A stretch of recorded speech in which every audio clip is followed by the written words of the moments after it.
Turning now to the latest on the 5 Americans detained in Turks and Caicos.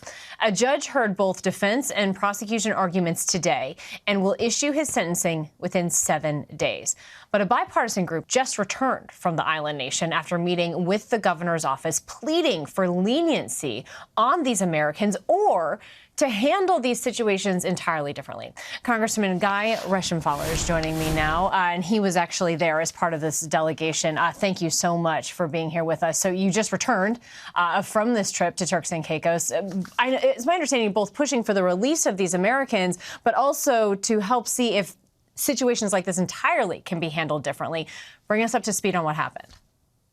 Kana, that's exactly right. We were just searching for a resolution here. We want the 4 Americans that are now detained. One was released because he had terminal cancer, and it was a compassionate release back to the United States. But the 4 that still remain, we just want a resolution here. If something like this occurred where you had 2 rounds of ammunition in the United States while going through border and customs, this would be handled with a fine, no jail time, and you'd be sent back to your country of origin. Here, on the other hand, these 5 Americans were traveling from Turks and Caicos back to the United States, had minimal amounts of ammunition.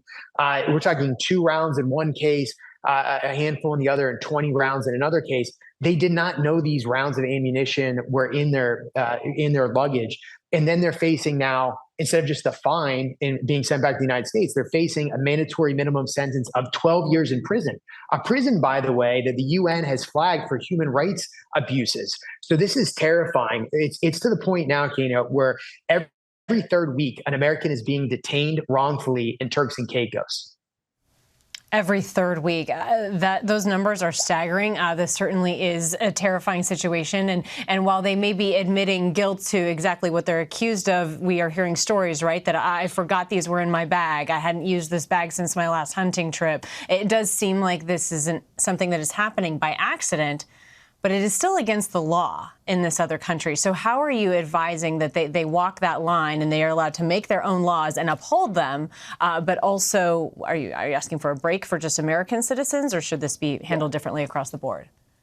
Well, no, what they don't tell you, the Turks and Caicos government, is that they handle these cases differently for non-Americans. So, for example, there was a Brazilian that got caught innocently with rounds in her luggage, and she was allowed to leave, much as the Americans would do, with a fine and being sent back to her home country.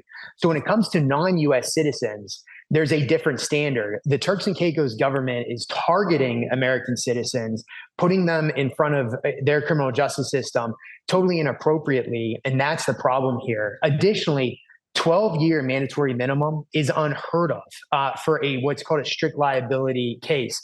That's when you don't have what's called mens rea, or a guilty mind or evil intent. There was no intent here to break the law. All these Americans admitted that the rounds were accidentally left in their luggage. They weren't selling arms on the streets of Turks and Caicos. They weren't importing thousands of rounds of ammunition. These were clearly mistakes, and to face a 12-year mandatory sentence is inhumane, and that is not congruent with other nations in the Caribbean or the developed world for that matter. So just because the length of sentence is incredibly draconian, and how this law is being applied to Americans vis-a-vis other nationalities shows you that they are targeting American citizens. That's the problem.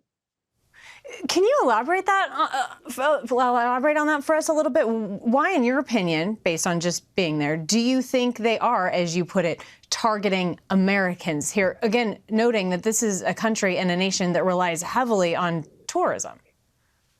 They're totally dependent on the United States. It's a British protectorate, a British territory, but they're so tied in the United States that they use the U.S. dollar as a form of currency.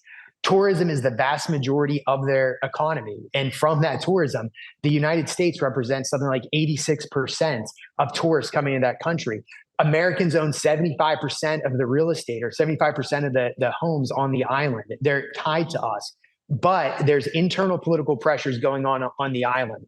There's basically 3 ruling families of Turks and Caicos Islands, and they're all jockeying for position. And the family that most recently came into power, that faction ran on a platform of cracking down on tourists, specifically American. And I can tell you that there's internal political pressure that is forcing them. I'm not justifying this, but it's having the premier and that ruling clique in Turks and Caicos target Americans and show to their constituents that they're going after Americans. And I can tell you, when I was down there for 2 days, there is a sentiment of anti-Americanism on that island. We were talking to the business community leaders. We were talking to the government. They were rolling their eyes at us, crossing their arms at us, making inflammatory statements about Americans.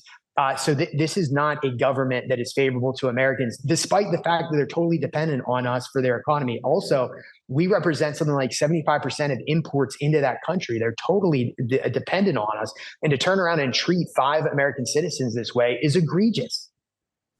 I know that one of your constituents has a hearing set for this Friday, so I'm hoping that Congressman Reschenthaler, you will keep us updated and join us again, and we can talk more about this. Thank you so much for your time. We really appreciate it.